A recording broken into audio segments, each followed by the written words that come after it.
There's a $5 item sitting in most farm supply stores right now that could save the average backyard owner close to $1,800 this season. No, it's not a chemical. It's not a fancy gadget with a battery and an app. It's something so simple that most people walk right past it without a second glance. But here's the strange part.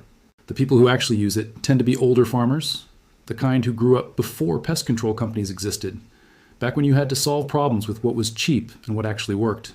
So today we're going to look at this so-called $5 hack, break down exactly what it is, how it's used, and whether the math behind that $1,800 claim actually holds up.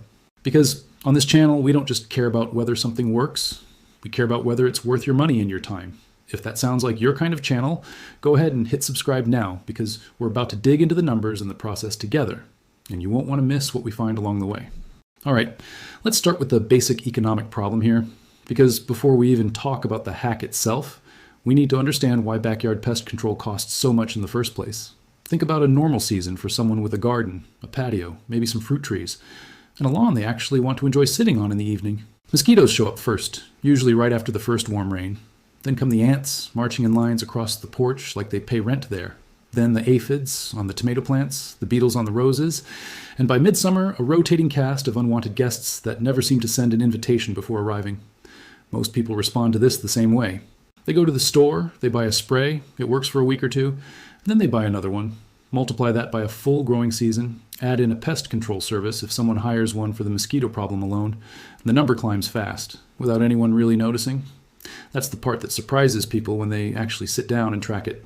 A few sprays here, a service call there, a bag of ant killer, some fruit tree treatment, and suddenly you're looking at a real chunk of money spent just trying to sit outside in peace. So when someone claims a $5 item can meaningfully cut into that, it's worth taking seriously, but also worth testing carefully, because plenty of cheap hacks online promise the world and deliver almost nothing. Now let's talk about what this actual item is. It's a simple farming tool that's been used for generations, something that shows up in old agricultural manuals long before modern pesticides existed. Without getting into brand names, the basic idea is a natural, low-cost substance that farmers have used to disrupt the environment pests rely on, rather than poisoning the pests directly. That distinction matters because it changes the entire approach. Instead of killing bugs one by one with a spray that needs constant reapplication, the idea is to make the environment itself less appealing or less survivable for common backyard pests, using something inexpensive, non-toxic to pets and people, and easy to source from almost any farm supply or hardware store. The going price is genuinely close to $5 for enough material to treat a decent-sized backyard, which is part of why this claim caught our attention in the first place. Before we go further, it's worth being honest about something. We are not going to pretend some perfectly controlled scientific trial happened here with lab equipment and precise measurements. What we're doing is walking through a realistic, hands-on backyard test, the kind an average homeowner might actually attempt, and paying close attention to what changes, what doesn't, and whether the process is even reasonable for a normal person to follow. So let's start where any careful person would start, which is inspection. Before applying anything to a yard, you want to understand what you're actually dealing with. That means walking the property, ideally in the early morning or evening when pest activity tends to be highest, and noting where the problems are concentrated. Standing water is usually priority one, since that's where mosquitoes breed, and even a small amount sitting in a gutter, a plant saucer, or a low spot in the yard can be enough to keep a mosquito population going all season. Next, you look at soil texture, and moisture near the foundation of the house and any wooden structures, since that tends to be where ants and certain beetles set up shop. Then you check the garden beds themselves, looking at leaf undersides for aphids, checking stems for early signs of beetle damage, and noting which plants seem to be attracting the most attention from unwanted visitors. This inspection step takes maybe 20 to 30 minutes for an average yard, and it costs nothing except time.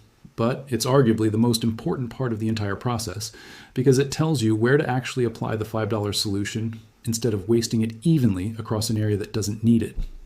Once the trouble spots are mapped out, the next step is preparing the material itself. This usually means either a simple dry application directly onto soil and around plant bases, or in some cases, mixing a small amount with water for a light spray application, depending on which version of the hack someone is following. Either way, no special tools are needed beyond something to apply it with, which might be as basic as an old spice shaker, a small hand spreader, or a simple garden sprayer that most people already own. That's part of the appeal here, because there's no learning curve, no protective equipment beyond maybe gloves, and no complicated ratios to memorize. The plan going in was straightforward. Apply it to the identified problem areas, note the starting conditions clearly, and then give it time to actually do whatever it's supposed to do. rather than expecting instant results the way a chemical spray might promise on the label. So, with the trouble spots mapped and the material ready, it was time to actually put this $5 hack to work. The first application went to the areas around standing water and damp soil, since that's where the mosquito and general moisture-loving pest activity was heaviest. A light, even layer was worked into the soil surface, paying extra attention to the shaded, damp corners that never seemed to fully dry out even on hot days. From there, attention moved to the base of the fruit trees and the garden beds, where aphids and beetles had been spotted during the inspection walk. The application here was a bit different, more of a light dusting around the base of each plant rather than a heavy dose, since the goal wasn't to overwhelm the area, but to gradually change the conditions pests were relying on. Finally, a perimeter application went around the edges of the patio and near the house foundation, targeting the ant activity that had been the most visible and honestly the most annoying part of the whole yard. The entire application process across the full yard took less than an hour, which is worth pausing on for a second, because that's less time than most people spend just driving to the store to buy a commercial pesticide, let alone applying it. Now here's where patience becomes part of the experiment, because unlike a chemical spray that might show dead bugs within minutes, this kind of approach works more gradually. The first couple of days showed very little visible change, which honestly felt a bit underwhelming at first. Ant activity near the foundation seemed roughly the same. Mosquitoes were still present in the evening, and it would have been easy to write the whole thing off right there. But this is exactly where a lot of people give up on natural or low-cost solutions too early, expecting them to behave like instant fixes when they're really designed to work with time and consistency. By around day 4 or 5, the ant trails near the foundation had noticeably thinned out, not completely gone, but reduced enough to be genuinely noticeable when walking past that same spot every day. The moisture-heavy corners that had been treated also seemed to be attracting fewer flying insects during the evening hours, though it's worth being honest that mosquito activity is influenced by a lot of factors, including weather, wind, and nearby properties. So it's hard to credit one single treatment with total certainty. Still, the trend was there, and it lined up with what the older farmers who use this method have described for years, which is a gradual shift rather than an overnight kill. On the garden side, the aphid population on the tomato plants didn't disappear, but it did seem to stabilize rather than continuing its usual explosive growth pattern. That's an important distinction, because backyard pest problems aren't really about hitting zero. They're about keeping things at a manageable level where your plants, your patio time, and your evenings outside aren't constantly disrupted. Now let's bring in the economic side of this, because that's really the heart of what this channel cares about. The $5 cost of the material itself is obviously the headline number, but a fair comparison needs to look at what it's actually replacing. A single commercial pest control service visit for a backyard mosquito and general pest treatment often runs well into the range of $50 to over $100 per visit, and most services recommend treatment every few weeks throughout the season. Multiply that across a full spring and summer, and you can see how the total adds up into the hundreds, sometimes close to $1,000 or more, depending on yard size and how aggressive the pest problem is.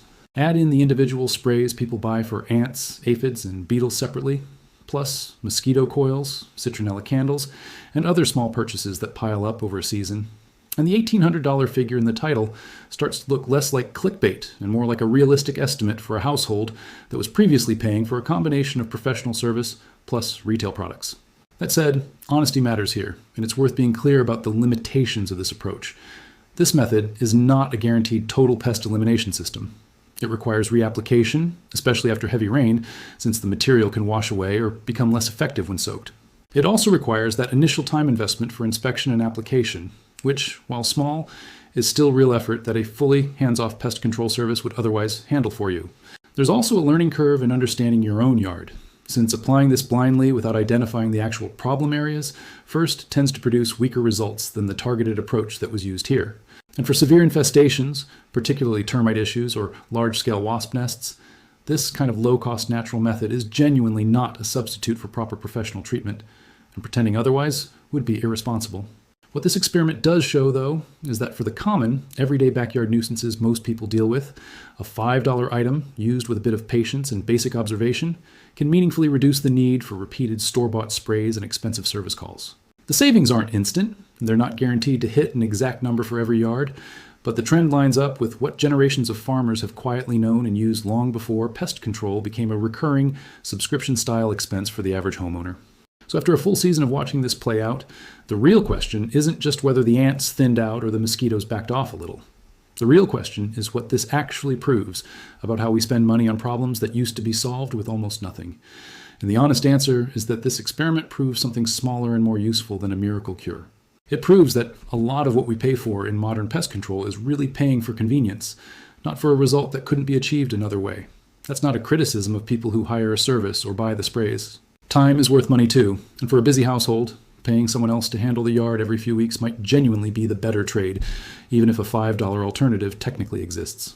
But for someone willing to spend an hour walking their property, figuring out where the actual problems are, and applying something simple with a bit of consistency, this is a real example of low-cost knowledge outperforming expensive convenience. That's a pattern that shows up again and again once you start looking for it in everyday economics. The most expensive solution isn't always the most effective one. It's often just the one that requires the least thinking from the person paying for it. Now let's talk about the hidden costs, because those matter just as much as the visible ones. Time is the biggest hidden cost here. That initial inspection walk, the application itself, and the ongoing attention needed after rain or heavy watering all add up to something that isn't free, even if no money changes hands.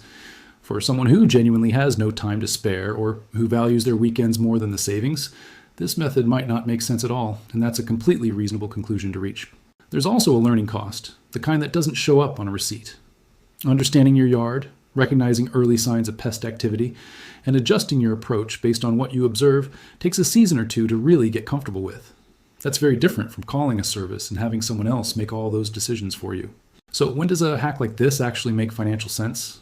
It tends to make the most sense for people who already spend time in their yard anyway, gardeners, people who enjoy being outside, or anyone who was already walking the property regularly and wouldn't be adding much extra effort by paying closer attention.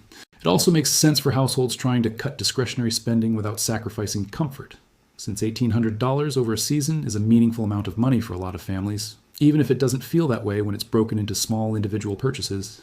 On the other hand, this approach makes less sense for anyone dealing with a serious infestation, anyone who values guaranteed results over gradual improvement, or anyone whose time is simply worth more than the potential savings. There's no shame in that trade-off, and recognizing it clearly is part of thinking like an economist about your own life, rather than just chasing whatever trend shows up online. What makes this whole story interesting isn't really the $5 item itself. It's what it represents. It's a reminder that a lot of the value locked away in old, unglamorous farming knowledge never made it into modern marketing, simply because there's no profit incentive in telling people about a solution that costs almost nothing. Companies don't advertise $5 hacks because there's no repeat business in it, no subscription, no recurring service fee. That doesn't mean those solutions don't work. It just means nobody's paying to put them in front of you, which is exactly why word of mouth from farmers and small channels like this one end up being the place people actually learn about them. So if you found this useful, or if it made you think differently about where your money goes every season, that's exactly the kind of thing worth talking about. Drop a comment and let me know if you've heard of this trick before, or if there's an old forgotten method from your own family that saved money in ways nobody talks about anymore. And if this video helped you see your backyard and your spending a little differently, share it with someone who's tired of paying full price for problems that sometimes just need a little patience and $5 to solve.